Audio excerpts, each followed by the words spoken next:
మిత్రులారా, నేను మాట్లాడబోయే ముందు ఒక 2-3 అంశాలు ప్రస్తావించదలుచుకున్నా. మా మిత్రులు, మా సహచర మంత్రివర్గ సభ్యులు దుద్దిల్ల శ్రీధర్ బాబు గారు, మా ప్రేమ్ సాగర్ రావు గారు, మా అడ్లూరి లక్ష్మణ్ గారు, మాజీ మంత్రివర్యులు వినోద్ గారు, వివేక్ గారు, విజయ్ రమణారావు గారు, రాజ్ ఠాకూర్ గారు నాకొక 3-4 అంశాలు మీ ఉపన్యాసంలో చెప్పాలి, మంజూరు చెయ్యాలి అని వారు అడగడం జరిగింది. నేను ఎందుకు ముందే ఈ అంశాలను మీ ముందు పెడుతున్నా అంటే, వాళ్ళు నన్ను కొన్ని మంజూరీలు ఈ రాష్ట్ర ముఖ్యమంత్రిగా ప్రకటన చెయ్యాలి అని, వాటిని నేను మంజూరు చేయాలంటే వారు కూడా కొంత కష్టపడాలనే ఉద్దేశంతో వాటిని ప్రస్తావించదలుచుకున్న. ఒకటి, పెద్దలు శ్రీధర్ బాబు గారు, అట్లూరు లక్ష్మణ్ గారు పత్తిపాక రిజర్వాయర్ గురించి మాట్లాడినరు. తప్పకుండా పత్తిపాక రిజర్వాయర్ మంజూరు చేసి మీ కష్టాలు తీరవడం జరుగుతుంది. పాలకుర్తి లిఫ్ట్ పనులను పూర్తి చేయాల్సిన బాధ్యత కూడా ఈ ప్రభుత్వం తీసుకుంటుంది.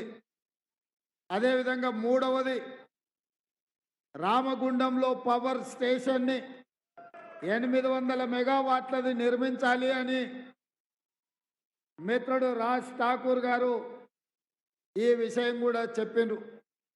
ఇదే కాకుండా ఈ ప్రాంతంలో మా నేతకాని సోదరులు చాలామంది ఉన్నారు.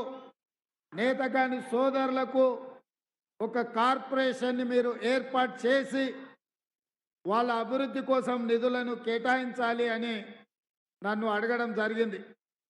మరి నేను అడుగుతున్న మా నాయకులను, ఇక్కడ ఉన్న మా కుటుంబ సభ్యుల్ని, మీరు అడిగిన అన్నీ నేను మంజూరు చేస్తా. కానీ 7 నియోజకవర్గాలల్లో ప్రతి నియోజకవర్గంలో 30,000కు తగ్గకుండా 2 లక్షల పైన మెజారిటీ ఇచ్చి గడ్డం వంశీని మీరు ఎంపీగా గెలిపించుకొని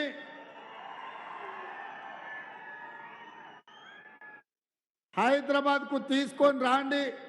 తప్పకుండా ఇప్పుడు మీరు అడిగినవి 100% మంజూరు చేసి మీ ప్రాంతాన్ని అభివృద్ధి చేసే బాధ్యత నేను తీసుకుంటా అని మా నాయకులకు సూచన చేస్తున్నా, మా కార్యకర్తలకు విజ్ఞప్తి చేస్తున్నా.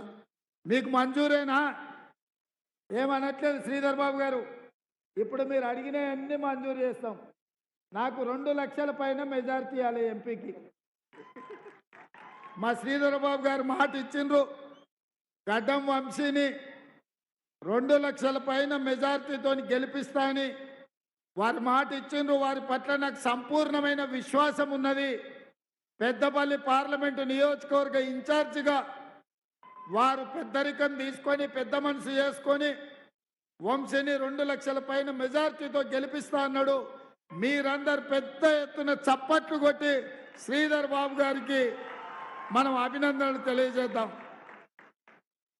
మిత్రులారా, మీకు అందరికీ తెలిసి ఈరోజు మధ్యాహ్నం 2 గంటల మీ దగ్గరికి రావాల్సి ఉండే, కానీ రాత్రి 12-1 గంటకు ఢిల్లీ నుంచి ఫోన్ వచ్చి మన నాయకుడు, మన అభిమాన నాయకురాలు శ్రీమతి సోనియా గాంధీ గారి పుత్రుడు, రాజీవ్ గాంధీ గారి కుమారుడు, ఇందిరాగాంధీ గారి మనవడు, మనందరికీ అత్యంత అభిమాన నాయకుడు శ్రీ రాహుల్ గాంధీ గారు రాయ్బరేలీ పార్లమెంటు నియోజకవర్గం నుంచి శ్రీమతి సోనియా గాంధీ గారు, శ్రీ రాజీవ్ గాంధీ గారు, శ్రీమతి ఇందిరాగాంధీ గారు ప్రాతినిధ్యం వహించిన నియోజకవర్గం నుంచి 4వ తరంగా ఎన్నికల నామినేషన్ వేస్తున్నారు, మీరు ఆ నామినేషన్కు హాజరు కావాలి అని ఢిల్లీ నుంచి ఫోన్ రావడం జరిగింది.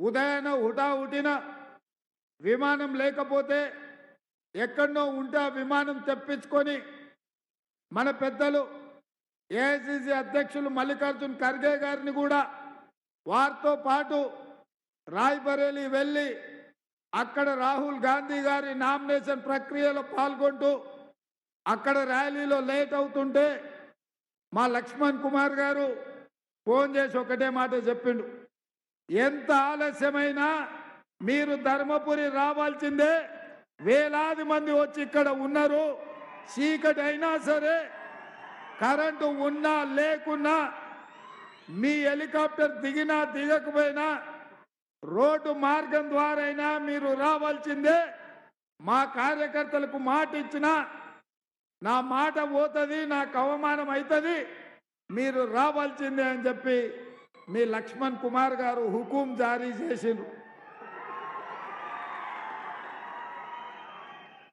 ఇక మరి మీ పెద్దపల్లి ధర్మపురోలు హుకుం జారీ చేస్తే వినాల్సిందే కదా.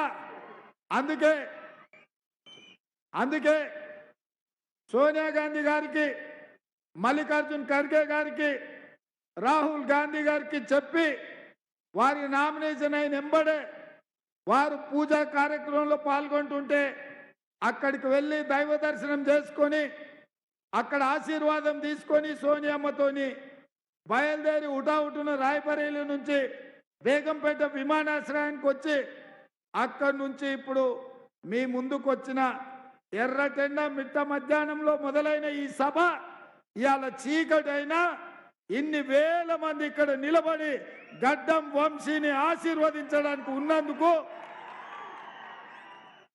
నాకు సంపూర్ణమైన విశ్వాసం, నమ్మకం కలిగింది. మీరందరూ ఉన్నందుకు మీకు అందరికీ మనస్ఫూర్తిగా కృతజ్ఞతలు తెలియజేస్తున్నా. ఈ ప్రాంతానికి, ఈ పెద్దపల్లి పార్లమెంటు నియోజకవర్గంలో ఉన్న శాసనసభ నియోజకవర్గాలకు ఈ పార్లమెంటుకు ఒక గొప్ప చరిత్ర ఉన్నది దేశంలో. ఈ ప్రాంతంలో మంతని శాసనసభ నియోజకవర్గం ఉంది.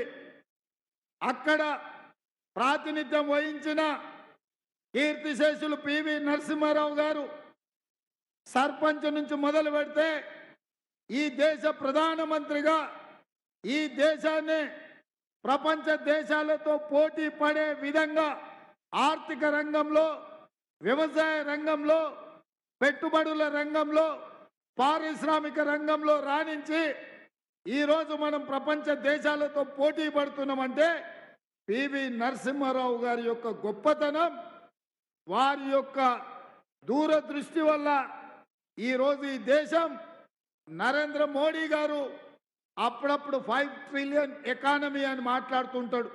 ఆ 5 ట్రిలియన్ ఎకానమీకి పునాదులేసి మార్గదర్శకుడిగా నిలబడ్డది పివి నరసింహారావు గారు. వారు ప్రాతినిధ్యం వహించిన నియోజకవర్గం మన మంతని నియోజకవర్గం. అక్కడి నుంచే మిత్రుడు శ్రీధర్ బాబు గారు ఈరోజు బాధ్యత నిర్వహిస్తున్నారు. అదే కాకుండా ఈ ప్రాంతం నల్ల బంగారం, సింగరేణి బొగ్గు గనులు, ఈ సింగరేణి పరిశ్రమ ఆనాడు నిజాంల నుంచి ఉమ్మడి రాష్ట్రంలో కావచ్చు, ఈనాడు తెలంగాణ రాష్ట్రంలో దాదాపుగా 50,000 కుటుంబాల సింగరేణి కార్మికులు ఈ ప్రాంతంలో ఉండడమే కాదు, ఒక భుజాన సింగరేణి గని కార్మికులు బొగ్గు దవ్వే ఆయుధము ఉంటే రెండో భుజాన కాంగ్రెస్ పార్టీ జెండాను మోసి మన శాసనసభ ఎన్నికలలో ఈ కోల్బెల్ట్ ఏరియా మొత్తాన్ని 3 రంగుల జెండాను ఎగరేసిన ప్రాంతం సింగరేణి కార్మికులు. ఇది నల్ల బొగ్గు కాదు, నల్ల బంగారం అని సమాజం అంతా అనుకుంటున్న ప్రాంతం. మరి 1990లో సింగరేణి దివాలా తీసి మూతపడే పరిస్థితి వచ్చినప్పుడు ఆనాడు కాకా వెంకటస్వామి గారు కేంద్ర ప్రభుత్వంతో మాట్లాడి 1000 కోట్ల రూపాయల నాడు కేంద్ర ప్రభుత్వం నుంచి ఈ సింగరేణి సంస్థకు మంజూరు చేయించి సింగరేణి సంస్థను కాపాడి ఇవాళ వేలాది కుటుంబాలకు నిలవ నీడనిచ్చి చేతి నిండా పని ఇచ్చిన పరిశ్రమ సింగరేణి గనులు. దాన్ని కాపాడింది కాక వెంకటస్వామి గారు. వారు కూడా ఈ ప్రాంతం నుంచే గల్లీ నుంచి ఢిల్లీ వరకు కార్మిక బిడ్డగా, కార్మిక నాయకుడిగా, కేంద్ర మంత్రిగా రాణించి ఈ ప్రాంతానికి దేశంలోనే వన్నె తెచ్చిన కాక వెంకటస్వామి గారు కూడా ఈ పెద్దపల్లి ప్రాంతం వాడే. వీరే కాదు, స్పీకర్గా, ఆదర్శవంతుడుగా, రాజకీయాలకు అతీతంగా స్పీకర్ అంటే ఇలా ఉండాలి అని ఆ పదవికే వన్నె తెచ్చిన పెద్దలు శ్రీపాదరావు గారు. శ్రీపాదరావు గారు కూడా ఈ మంత్రి శాసనసభ నియోజకవర్గం నుంచే ప్రాతినిధ్యం వహించి గౌరవం తెచ్చిండు. ఆ పదవికే వన్నె తెచ్చిండు. ఈరోజు వారి వారసుడుగా మిత్రుడు శ్రీధర్ బాబు గారు కూడా కొనసాగిస్తున్నారు. అంటే ఈ ప్రాంతంలో పివి నరసింహారావు గారు కావచ్చు, కాక వెంకటస్వామి గారు కావచ్చు, కీర్తిశేషులు శ్రీపాదరావు గారు కావచ్చు, విలువలతో కూడుకున్న రాజకీయం, ప్రజాసేవ చేయాలన్న ఆకుంఠిత దీక్షతోటి ప్రజల మధ్యలోనే వాళ్ళ శేష జీవితం గడిపిన నాయకులు ఇవాళ ఈ ప్రాంతం నుంచి ప్రాతినిధ్యం వహించారు. వాళ్ళే కాదు, ఇవాళ ఎన్నికైన 7 మంది శాసనసభ్యులు కూడా ప్రజలకు సేవ చెయ్యాలన్న చిత్తశుద్ధితోనే ఈరోజు వాళ్ళు కార్యక్రమాలను చేపడుతున్నారు. అందుకే వాళ్ళు అడిగిన పత్తిపాక కావచ్చు, పాలకుర్తి కావచ్చు, రామగుండం పవర్ స్టేషన్ కావచ్చు, నేతకాని కార్పొరేషన్ కావచ్చు, అదే విధంగా సింగరేణి కార్మికుల సమస్యల విషయంలో వాళ్ళు ఏ సమస్యలైతే నా దృష్టికి తెచ్చిండ్రో తప్పకుండా వాటిని పరిష్కరించే బాధ్యత నాది అని చెప్పి ఈ సందర్భంగా మా అన్న చిట్టి అందిస్తున్నాడు.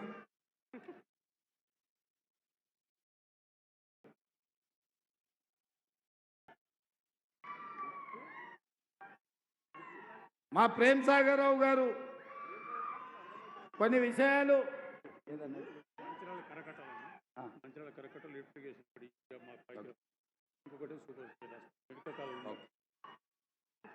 మంచిర్యాల కరకట్టల గురించి, సూపర్ స్పెషాలిటీ హాస్పిటల్ గురించి మా ప్రేమ్ సాగర్ రావు గారు అదనపు ఎజెండా, అడిషనల్ ఎజెండా ఇచ్చిండు.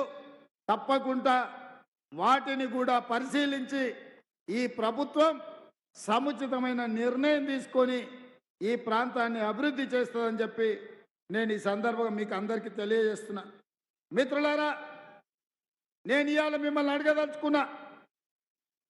బీఆర్ఎస్ నాయకుడు మొన్నటి వరకు మంత్రిగా, అంతకంటే ముందు ఎమ్మెల్యేగా కొప్పుల ఈశ్వర్ మీకు తెలియని వాడు కాదు, మీరు చూడనోడు కాదు, ఆయన వ్యవహారం మీకు తెలియనోడు కాదు.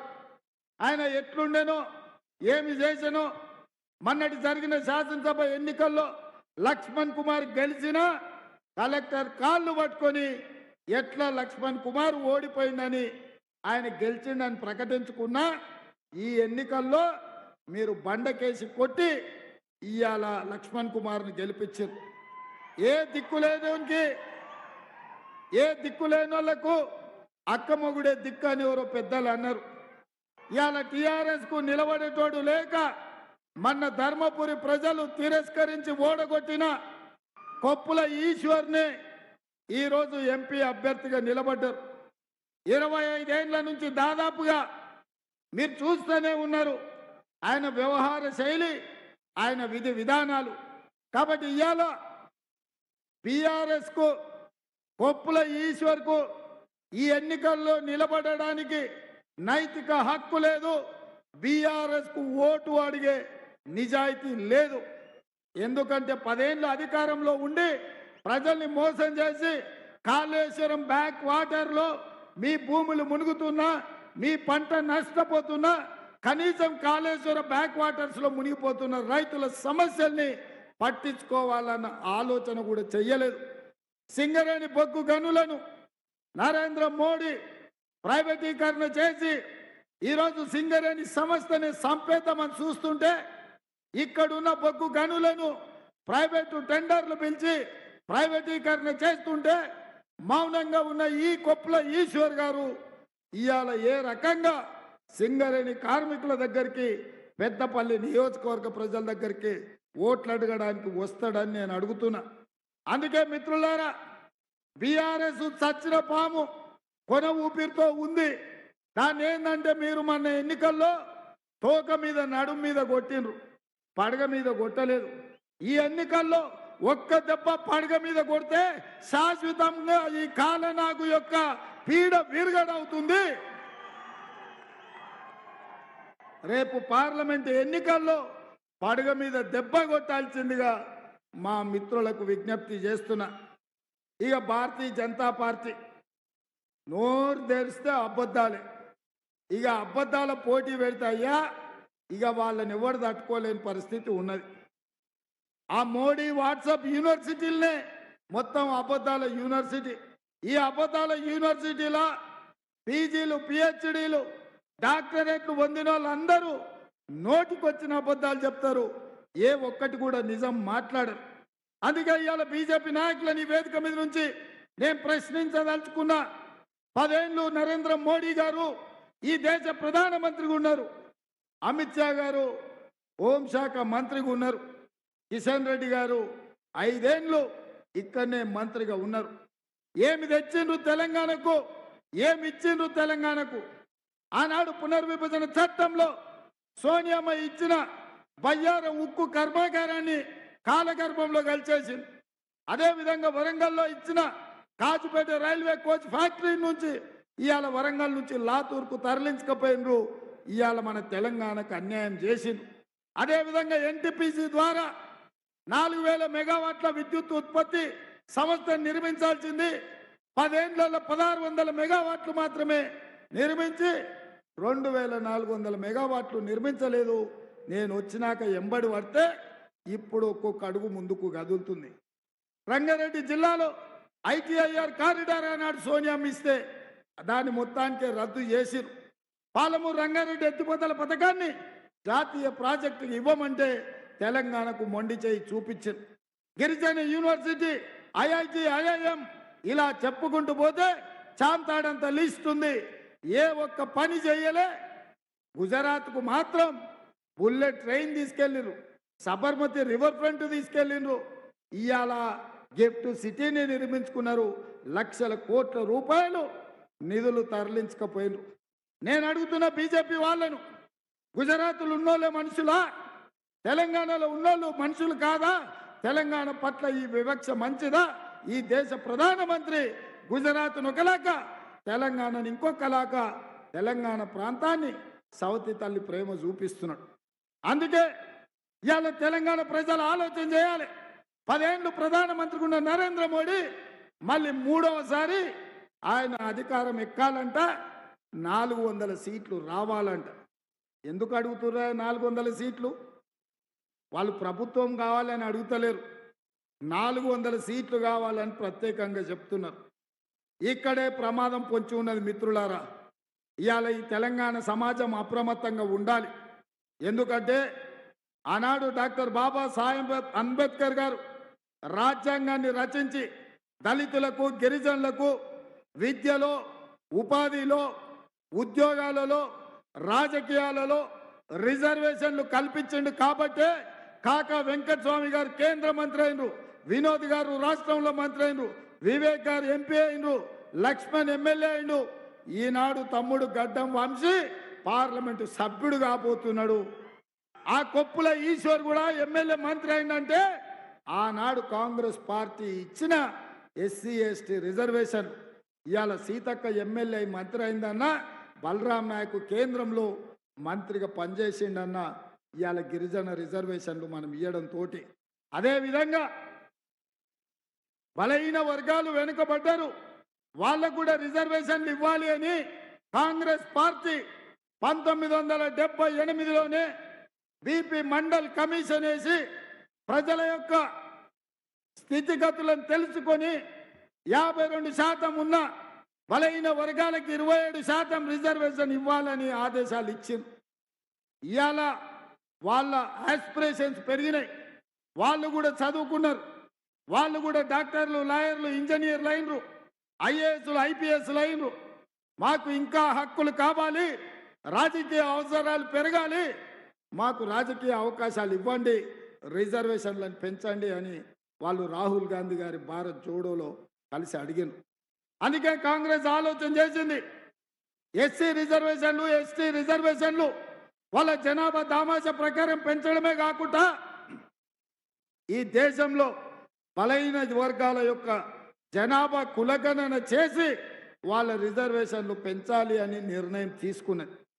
ఒకవేళ బలహీన వర్గాల కులగణన జరిగితే రిజర్వేషన్లు పెరుగుతాయి, దామాష ప్రకారం నిధులను కేటాయించాల్సి వస్తుందన్న ప్రమాదాన్ని గుర్తుపట్టిండ్రు. అందుకే రాజ్యాంగాన్ని సమూలంగా మార్చి రిజర్వేషన్లను రద్దు చేయాలన్న కుట్ర భారతీయ జనతా పార్టీ చేస్తుంది.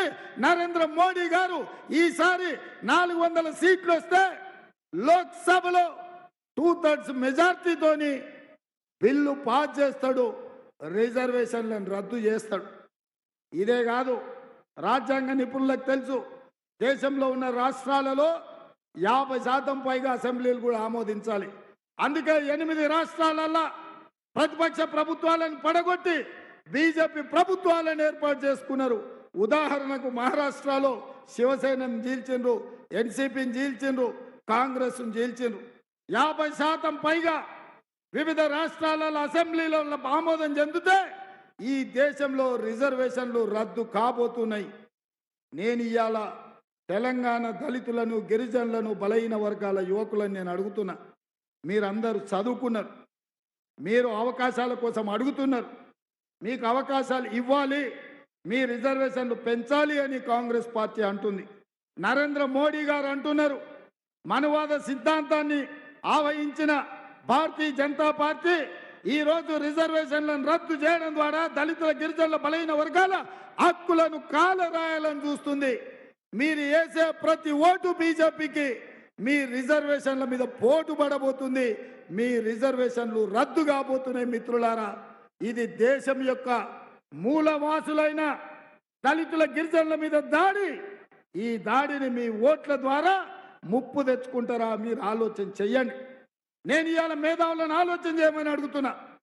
బ్రిటిషర్స్ ఉన్నప్పుడు 1881 140 సంవత్సరాల క్రితం బ్రిటిష్ వాళ్ళు ఈ దేశంలో ఉండే జనాలను జనాభా లెక్కలు కట్టి ప్రతి 10 సంవత్సరాలకి ఈ దేశంలో జనాభా ఎంతుందో లెక్కలు చెప్పేటోళ్ళు.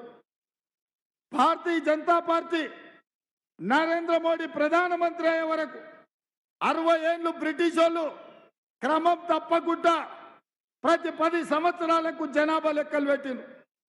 కాంగ్రెస్ పార్టీ అధికారంలోకి వచ్చి స్వతంత్రాన్ని తెచ్చి 60-70 సంవత్సరాలు జనాభా లెక్కలు కట్టిండ్రు. 2014 తర్వాత జనాల మార్పు వచ్చింది. జనాభా లెక్కలతో పాటు కులగణన కూడా జరగాలి అని బలహీన వర్గాలు డిమాండ్ చేసిండ్రు. ఆ డిమాండ్ను కాంగ్రెస్ పార్టీ ఒప్పుకున్నది. 2021లో జనాభాతో పాటు కులగణన జరగాల్సిన అవసరం ఉండే. ఈసారి భారతీయ జనతా పార్టీ నరేంద్ర మోడీ గారు రెండోసారి ప్రధానమంత్రి అయినాక జనాభా లెక్కలు కానీ కులగణన కానీ చెయ్యలేదు.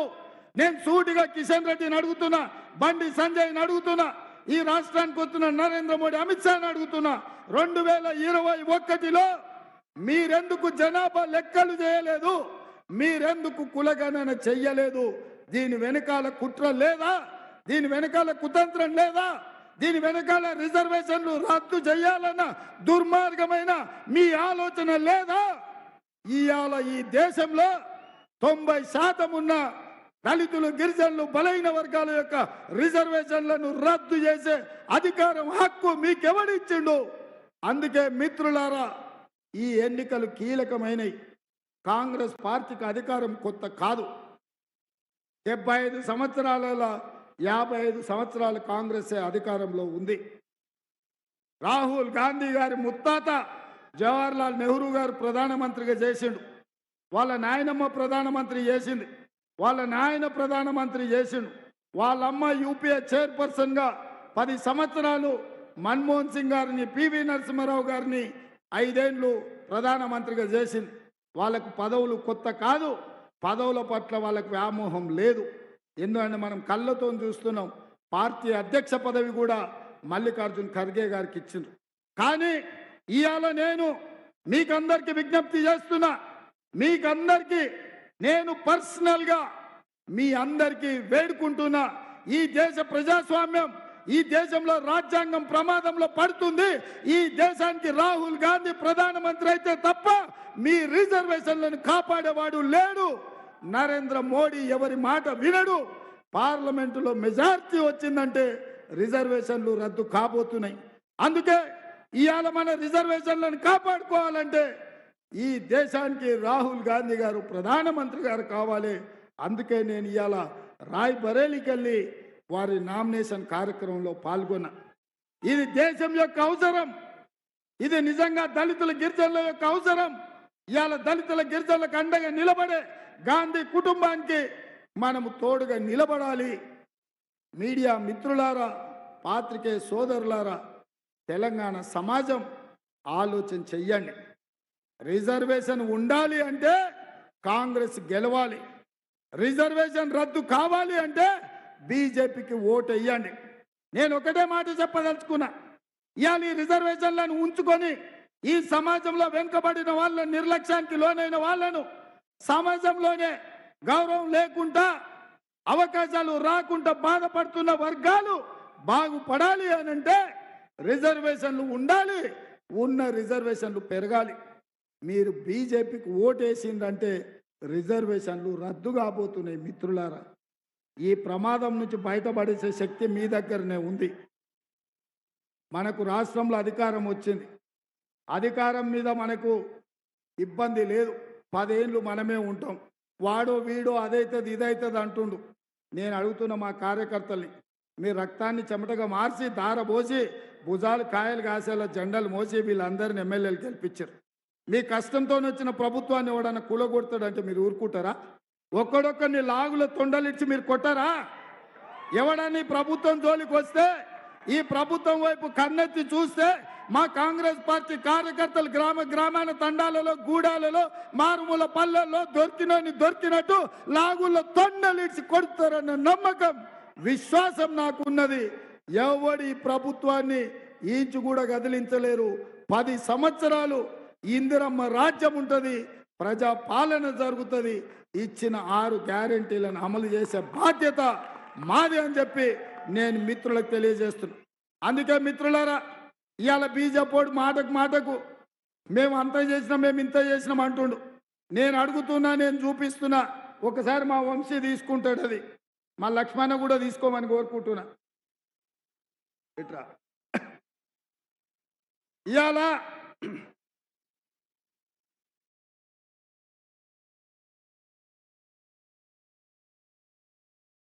మనం ఖమ్మంలో బయ్యారం ఉక్కు కర్మాగారం అడిగినాం. బీజేపీ ఏమిచ్చింది? మీరే చెప్పాలి. ఏమిచ్చిందా బీజేపీ? గట్టిగా చెప్పాలరా నాయన. బయ్యారం ఉక్కు కర్మాగారం మనం అడిగితే బీజేపీ గాడిద గుడ్డు ఇచ్చింది. వరంగల్లో కాజిపేట రైల్వే కోచ్ ఫ్యాక్టరీ అడిగితే బీజేపీ ఏమిచ్చింది? ITIR కారిడార్ మనం అడిగితే బీజేపీ ఏమిచ్చింది? మనం గిరిజన యూనివర్సిటీ అడిగితే బీజేపీ ఏమిచ్చింది? మనం IIM IIT అడిగితే బీజేపీ మనకేమిచ్చింది? మరి ఇవాళ ఏం అడిగినా తెలంగాణకు ఒక పెద్ద గాడిద గుడ్డి ఇచ్చిన బీజేపీ ఇవాళ మనల్ని వచ్చి ఓట్లు అడిగితే మనం ఓట్లేస్తామా మిత్రులారా? అందుకే ఇవాళ బీజేపీ ఏమిచ్చిందని నేనంటే గాడిద గుడ్డ అని మీరు అనాలి. మోడీ ఏం తెచ్చిందంటే గాడిద గుడ్డ అని మీరు అనాలి. రెడీనా? రెడీనా? రెడీనా? రెడీనా? ఈ పక్క సప్పుడు వస్తలేదు మా వాళ్ళు కూడా వెనకాల ఉన్నోళ్ళు కూడా రెడీ కావాలి. మరి మా వాళ్ళు మీరే అంటారని అనుకుంటారు. బీజేపీ ఏమిచ్చింది? నరేంద్ర మోడీ ఏం తెచ్చిండు? బీజేపీ ఏమిచ్చింది? నరేంద్ర మోడీ ఏం తెచ్చిండు? బీజేపీ ఏమిచ్చింది? నరేంద్ర మోడీ ఏం తెచ్చిండు? బీజేపీ ఏమిచ్చింది? నరేంద్ర మోడీ ఏం తెచ్చిండు? బీజేపీ ఏమిచ్చింది? నరేంద్ర మోడీ ఏం తెచ్చిండు? ఇంకా గట్టిగా చెప్పాలి సోదరులారా. బీజేపీ ఏమిచ్చింది? నరేంద్ర మోడీ ఏం తెచ్చిండు? బీజేపీ ఏమిచ్చింది? నరేంద్ర మోడీ ఏం తెచ్చిండు? మరి సోదరులారా, మీరే చెప్తారు గాడిద గుడ్డిచ్చిండని. గాడిద గుడ్డిచ్చినోనికి మనం ఓటేస్తాం, కర్రు కాల్చి వాత పెడతాం. అంతేనా? అంతేనా? అంతే కదా. మరి గడ్డం వంశీకి 2 లక్షల పైన మెజారిటీ ఇస్తా అన్నారు. నేను 2 లక్షలు అంటే మీరు పక్కా అనాలి. మరి పక్కానా ఈ మాట? శ్రీధర్ బాబు గారు పక్కానే కదా, వారు కూడా పక్కా అన్నారు. మరి రెడీగా? రెడీనా?